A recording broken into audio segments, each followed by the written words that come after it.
भवामः उसे सिद्ध करेंगे। पीछे वाले वीडियो में हमने उत्तम पुरुष क्या मध्यम द्विवचन जो है भवावह सिद्ध किए थे, इसमें हम भवामः सिद्ध करेंगे।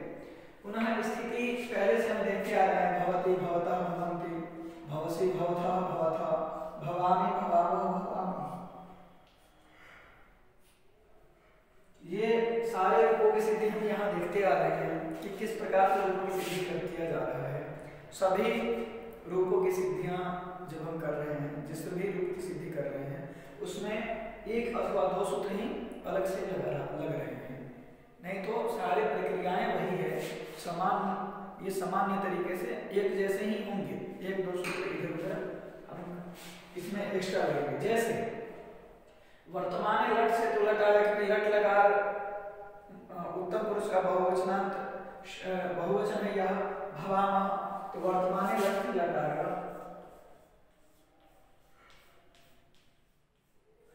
वर्तमान लट से यह लट आएगा।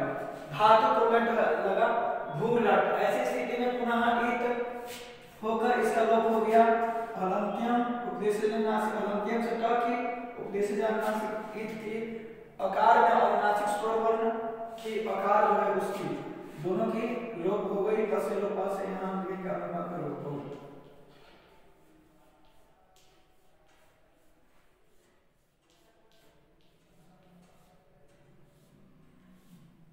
पुनः देखेंगे हम कि इस लकार के स्थान पे लस्य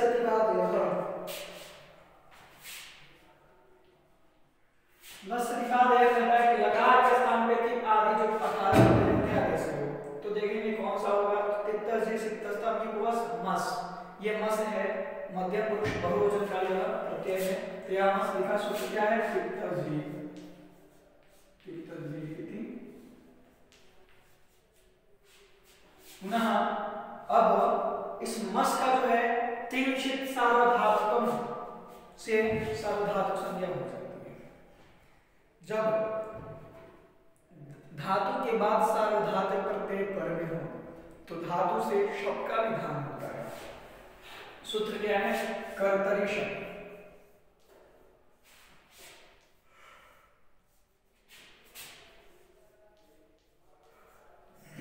अब ये धातु, ये जो प्रत्यय है इसे तीन से सार्वधातुकों से सार्वधातुक संज्ञा हुई।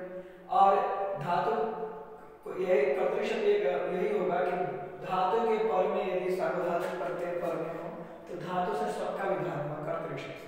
पुनः शब्द में पकार की एक संज्ञा हो जाती है, हलंत्यम से तस्य लोप से लोप। पुनः शकार की भी लषक तद्धित से हो जाती है। बच क्या जाता है स्थिति अ, शब्द में का अ, तो इसी तरह भू अ मस यहाँ एक संज्ञा लोपो, क्योंकि एक संज्ञा हो फिर उसके बाद लोप हो।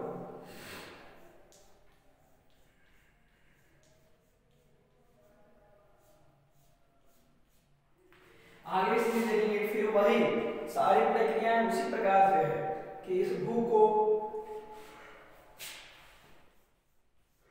तीन से सार्वधातुकम इस सूत्र से गुण हो जाएगा।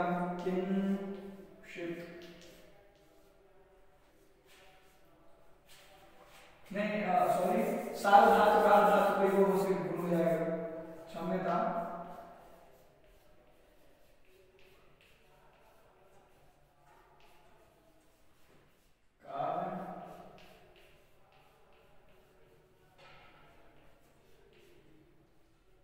धातु का योग।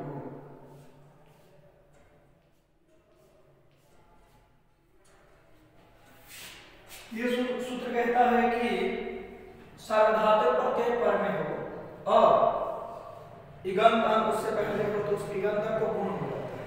तो सार्वधातुक प्रत्यय शब्द का तिंशित सार्वधातुक से सार्वधातुक संज्ञा हो, क्योंकि शकार यहाँ सिद्ध है तो सिद्ध, और ये आकार भी इसमें से आया तो इसकी सार्वधातुक संज्ञा हुई। पर में है, इगंत अंग वो है तो इसको गुण हो गया। ई को गुण होता है तो वो होता है, तो भो आ मस ऐसी स्थिति हो गई है। पुनः सूत्र आया एचो यवा यावा, सूत्र लिखेंगे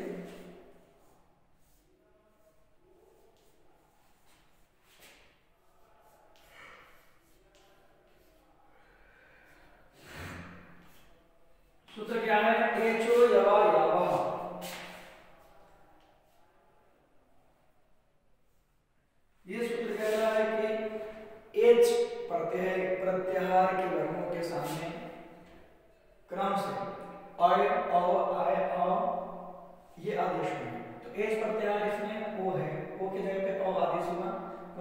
प्रक्रियाएं पहले लिख रहे हैं, स्थिति हो गई।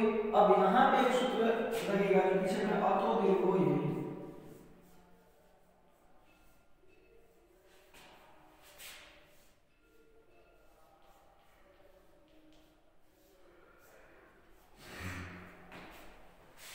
अतो दीर्घो यही जो है वो अदंत अंग के अल को वो दीर्घ कर देता है। कब?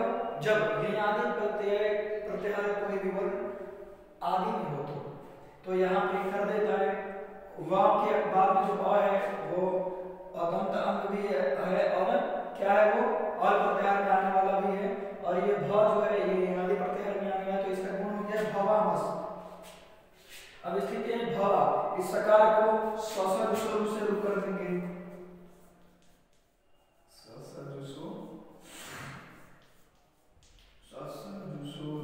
ठीक है। रकार के एक संज्ञा लोगों उपदेश से हो गया है। पुनः इस र अवसान स्थिति में तो र का विसर्ग हो गया किस सूत्र से? खरवसाने में विसर्ग है यहाँ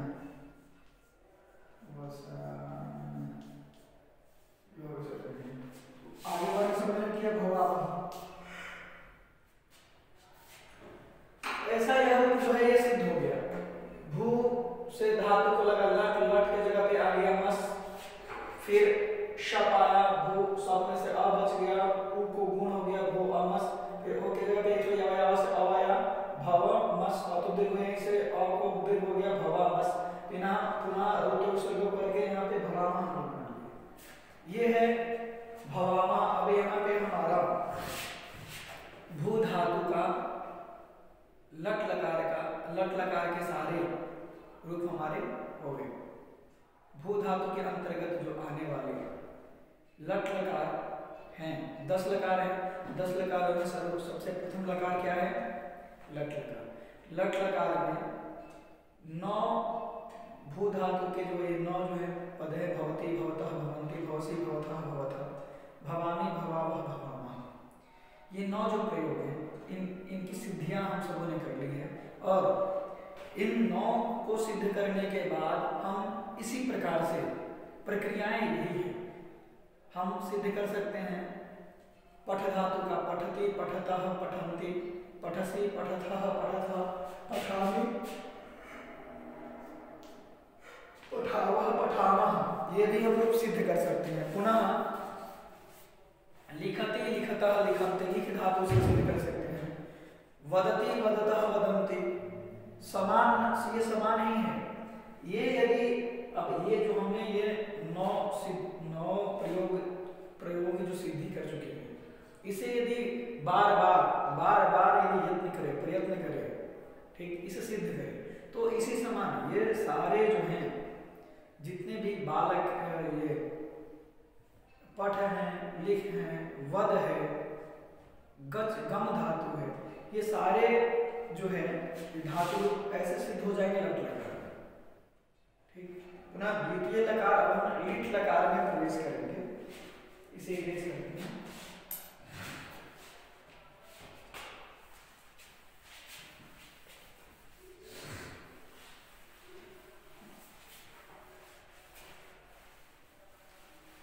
आज हम लीट लगा के बस थोड़े सूत्र कुछ पढ़ेंगे इस वीडियो के माध्यम से। यहाँ हमारा भू धातु लट लकार यहाँ समाप्त हुआ। अब लिट लकार में चलेंगे। तो लिट लकार का सबसे प्रथम सूत्र क्या है? परोक्षे लिट। ये सूत्र का सामान्य अर्थ यह है कि भूतानद्यतन परोक्षार्थ वृत्तेः धातोः लिट स्यात् लस्यति आदि।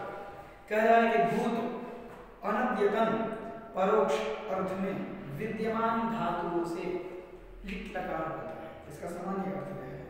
अब भूत यहाँ जो है वो बीते हुए कल को क्या कहते हैं? बीते हुए समय को क्या कहते हैं? भूत कहते हैं।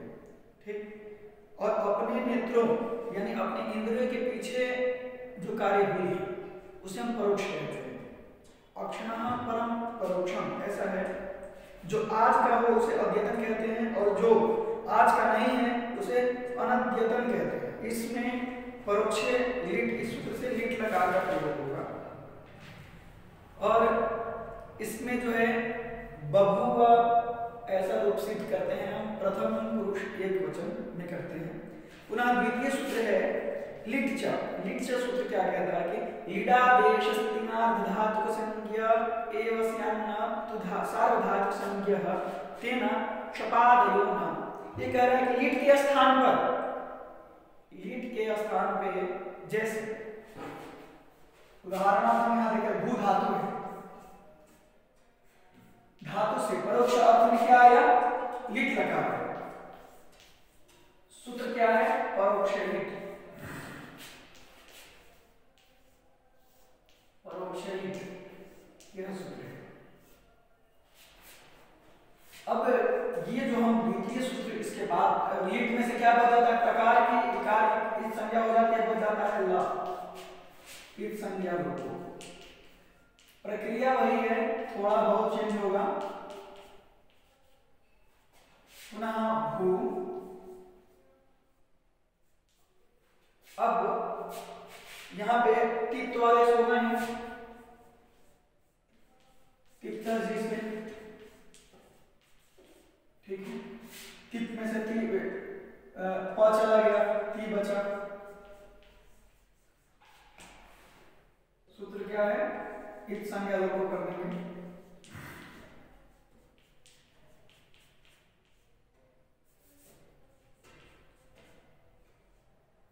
इत संज्ञा लोग यहां तक स्थिति समान है। यहां पे लकार को चेंज किया हमने, यहां पे लकार कौन सा हुआ, परोक्ष लिट, ठीक, परोक्ष अर्थ में लिट लकार हमने यहां किया।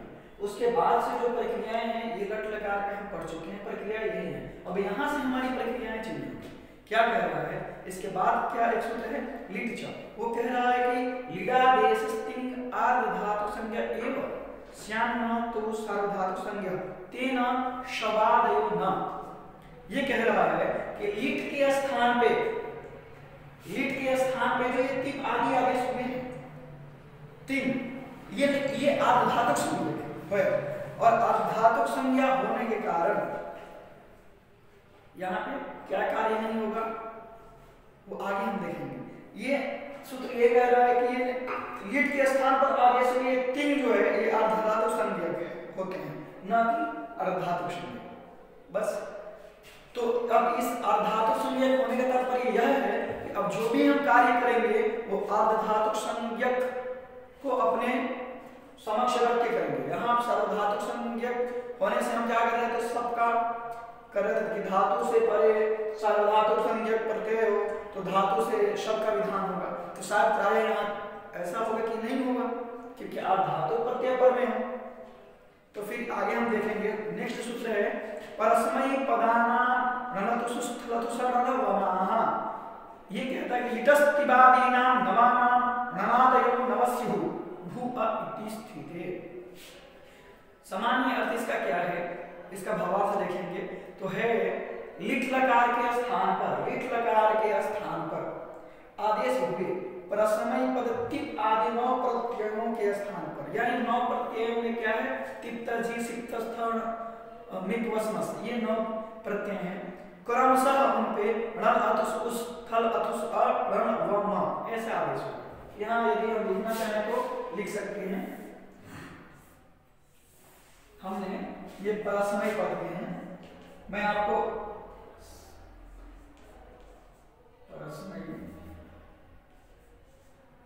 मैं आपको बताया कि प्रत्यय कितने हैं, 18 हैं, उनका 2 विभाग किया, 9 परस्मैः पद, 9 आत्मनेपद पद। तो ये परस्मैः पद के विषय में बात कर रहा है। तिप, तस, जी, सिप, थस, थ,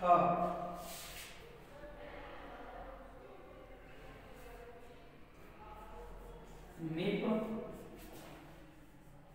वस, मस। अब यह सूत्र जो है ये परस्मैः पदानां अनलतु सुस्थलतु सरणवमाः, ये सूत्र कहता है कि लिट लकार के स्थान पे आदेश हुए जो 9 परस्मैः पद प्रत्यय हैं, उन्हें वहां पे क्रम से रण अतुस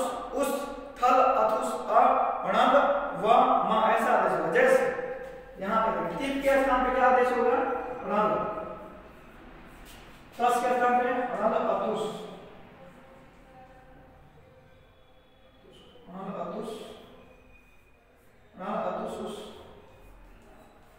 अणल अतुस, अणल होगा अणल अतुस उस, थल अतुस और अब सिप के जगह पे क्या होगा थल, थस के थल अथुस आ, थ पे आ, मिप पे अणल, अणल, वस्त पे व, मस पे म। ये आदेश होंगे। ये सूत्र यही कह रहा है कि परस्मैपद पदानाम नमतुसुस थलतुसा नमवमाः, ईट लकार के स्थान पे ये नौ जो है परस्मैपद पद के प्रत्यय के स्थान पे क्रम से अणल, तिप के जगह पे अणल, तस के जगह पे अतुस और तिप झी के स्थान पे उस, ऐसा आदेश होगा। पुनः तिप झी सिप थस था पे क्रम से थल अथुस अ, ऐसा जो है यहाँ पे क्या होगा आदेश होगा। पुनः मिप वस मस, इन प्रत्ययों के स्थान पे क्रम से णल व म, ऐसा आदेश होगा। ये सूत्र यह कहता है।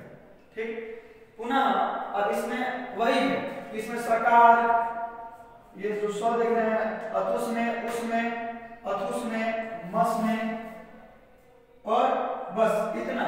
ये जो सकार दिख रहा है यहाँ पे हलंत्यम सूत्र से इत होने जा रहा था, तो जो न विभक्त तुष्मा, यह सूत्र आके उसे निषेध कर दिया, तो इसकी इत संज्ञा नहीं होती। तो इस ती के स्थान पे क्या आदेश होगा? ती के स्थान पे, ती के स्थान पे क्या है अणल, तो इस ती के स्थान, टीप है, टीप में से प चला गया तो बचा है ती, तो इस ती के स्थान पे क्या आदेश होगा अणल। यहां तक ठीक है, क्लियर है? इसे हम इरेज करते हैं।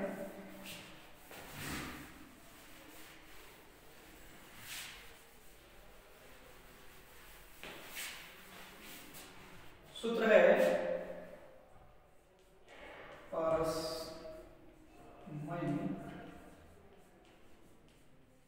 परस्मै पदानां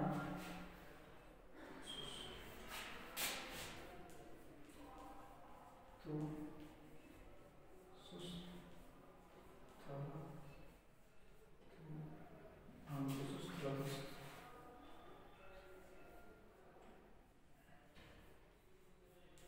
ये अणलतुसुस थलतुसा अणलवमः। ये सूत्र कहता है कि परस्मै पद तीन प्रत्यय जो हैं उनके स्थान पर क्रम से अणल अतुस थल अतुस अणलवमः, ऐसा आदेश होगा। पुनः यहां देखेंगे भू अणल में से लकार की संख्या हो जाती है। ठीक, तो बचा क्या?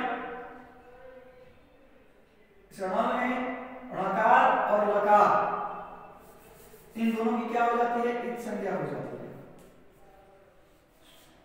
अब ये णकार लकार की तो हलंत्यम से, फिर तस से लोपा से, इस णकार की किस सूत्र से होती है?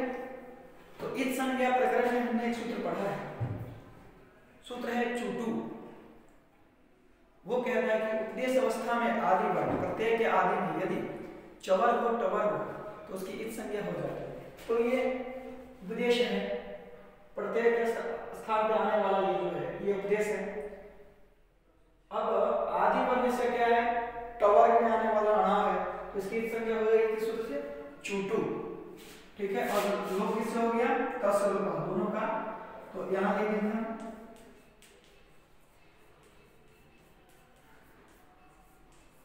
इत संज्ञा लोप। ठीक है, ये सूत्र हमारा हुआ। इसके आगे वाला हम सूत्र देखेंगे। आगे सूत्र है कि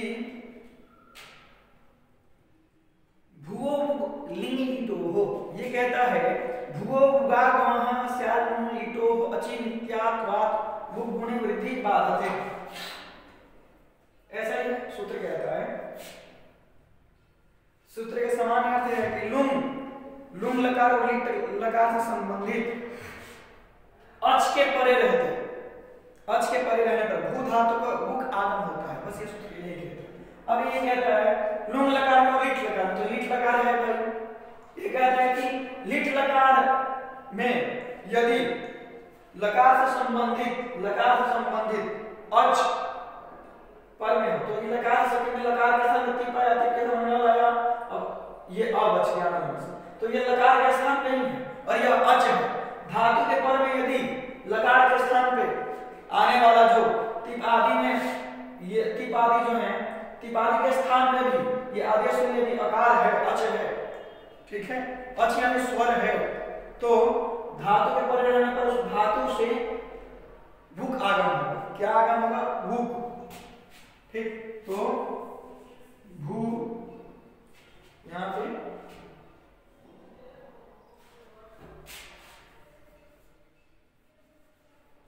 वुक अ, सूत्र क्या है? भुवो भुगुलुंगी युटवो लुंगी युटवो,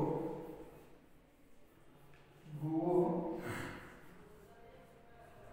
भुगु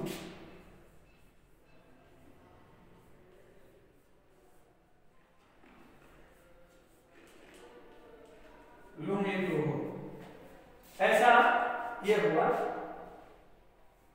पुनः क्या होता है कि इसके बाद वाला जो सूत्र है, ठीक, वो कहता है कि एकाचो द्वे प्रथमस्य, ये कह रहा है कि अजादे द्वितीयस्य, सामान्य अर्थ इसका यह है कि अजादे धातु के द्वितीय एकाच को द्वित्व होता है।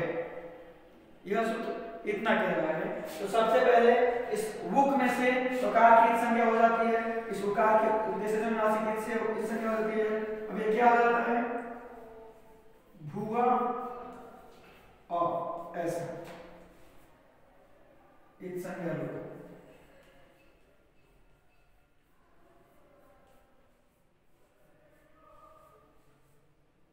एक संज्ञा लो, ऐसा ही होगा भुवा इस स्थिति में, ठीक। ये कह रहा है कि अजादु धातु के द्वितीय एक अक्ष को क्या हो जाता है? द्वित्व हो जाता है, ठीक। तो सूत्र आया, नेक्स्ट सूत्र आया कि लिटि धातु अनभ्यासस्य, ये कहता है कि लिटि परे अनभ्यास धातु अवयवस्य इकाचः प्रथमस्य द्वेस्तः आदि भूतात् अचः परस्य तु द्वितीयस्य। इसका सामान्य अर्थ भावार्थ क्या है कि लिट के परे होने पर अनभ्यास धातु के अवयव प्रथम एक अच को एकाच को द्वित्व हो जाता है, परंतु यदि धातु का आदिभूत वर्ण अच हो तो उस अच से परे दूसरे एकाच भाग को द्वित्व हो जाता है। यह सूत्र का सामान्य अर्थ है। और इस वीडियो में बस आज हम यहाँ तक ही रहेंगे। नेक्स्ट वीडियो में इस भवादिगण प्रकरण को हम आगे पढ़ेंगे। आज के लिए इतना ही।